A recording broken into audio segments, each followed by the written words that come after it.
Hello, hello, hello, everyone. Welcome back to another video. All right, let's check it out. Let's see what we got for you right now. If you like those German cars from the 70s and you say, wow, I remember that model. I remember that this is a model that started a famous 3 series. Well, you're looking at the right video. What we got for you right now, it's a 143 scale, 1975 BMW 318, 318. Now let's talk about this car. One thing I always liked about this car that it depends on what engine it had, you could notice it right away before you even look at the badge in the rear and the trunk. Just by looking at the front end, you knew it had. If it had a single headlights, it was the 316 or the 318s. If you had the quad headlights, it was the 320 and up. This is the 318. That's why it has a single headlight. Now the BMW 3 Series, this is the first generation of the 3 Series. That's why I said this is the one that opened those doors for all those brands of all those models from 3 Series that came right after the famous second generation that a lot of people like to use it now as a drifting and racing car, and many ones that came afterwards. Some unfortunately lost a bit of their reputation as being reliable like they used to, but that's a problem with BMW altogether. And not just BMW. I'm thinking about, unfortunately, a lot of these German brands, they are beautiful, but after they start giving problems, you better open that wallet because it's gonna be a lot expensive coming up, like the Audis and the Mercedes Benz and the BMWs. But let's not take away credit for what credit is due. They know how to make attractive cars that people love, and that's why BMW, it's one of the most loved, respected brands, especially that come from Europe. All right, let's talk about engine. Before I talk about engine, this is the first generation model years. It started in 1975 all the way down to 1983. Now in North America, just so you know, we got this model in 1977. So we got it 2 years after the European folks. In 1975 they got it, and we got it in 1977, but we did get it all the way down till 1983. We had it as a two-door coupe like the one that you're looking at right now, or it came also as a convertible, two-door convertible. Engine wise, like I mentioned before, from the 1.6 to the 2.0, it had a four cylinder, and then the 2.0 to the 2.3, it came out with a six cylinder. Transmission wise, we had a 4-speed manual, we had a 5-speed manual, and then we also had a 3-speed automatic. So we got the best of both worlds. Nice, nice. Okay, I like that.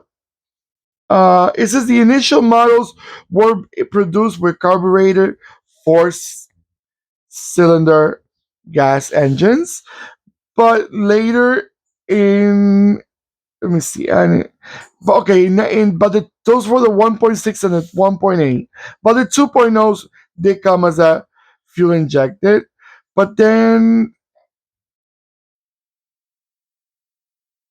by 19, okay, I'm going to read exactly what it says so you understand better what I'm saying. Initial model were produced with carbureted four-cylinder petrol engines, 1.6, 1.8, and a 2.0. Fuel injection was introduced in late 1975 on the 320i. But in 1977, a carbureted inline six cylinders engine replaced both 320 and 320i models, while a detuned version of the four-cylinder injection went on sale in the United States.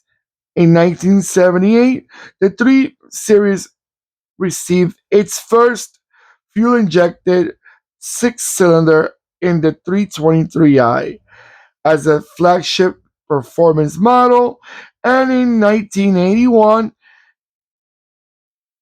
a bottom and detuned 1.6 was offered in the 315.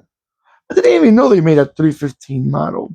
Hey, see, you learn that something every day. I just wanted to share that with you because it was a little confusing to me, but I read it off Wikipedia. So what I read right now is in Wikipedia. If you don't believe me, if you did not if you did not understand me, I didn't fully understand it either. I think it's a lot of switching from carbureted to fuel injected. Why don't you just keep it simple and stop moving around the? I know it was the era that they trying to go from carburetor to fuel injected, but still, sometimes more simple looks better to everyone. All right, everyone. I'm gonna let it go around a few times, and I'll be right back.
All right, everyone. So, what do you guys think about this model?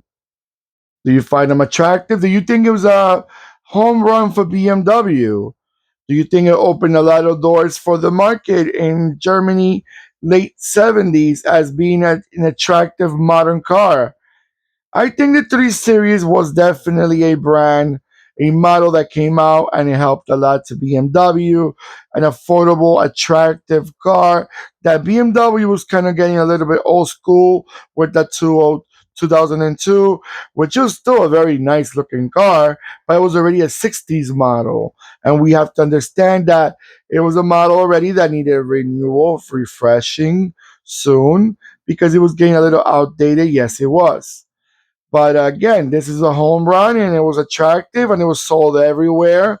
I remember from South America, North America, obviously Europe, and I'm sure in at least Australia and New Zealand. I'm not fully sure in the rest of the world, like in Asia or Africa, but I'm sure Asia did have these models. Let me know in the comments below, guys. Do you remember seeing these cars? Do you still see them around? Were they reliable? Were they sold in your country? What, which models exactly? Some people did not have the 320. Some people did not have the smaller ones like this one. All right, everyone. Please don't forget to give me that beautiful thumbs up. I always appreciate. Stay tuned. Every day I'm posting more videos, and it's been like that for a long time. I'm not trying to skip any days, unless obviously an emergency can happen, which I try not to. All right, everyone. Don't forget to click and subscribe. Take care of yourselves more than ever. Goodbye.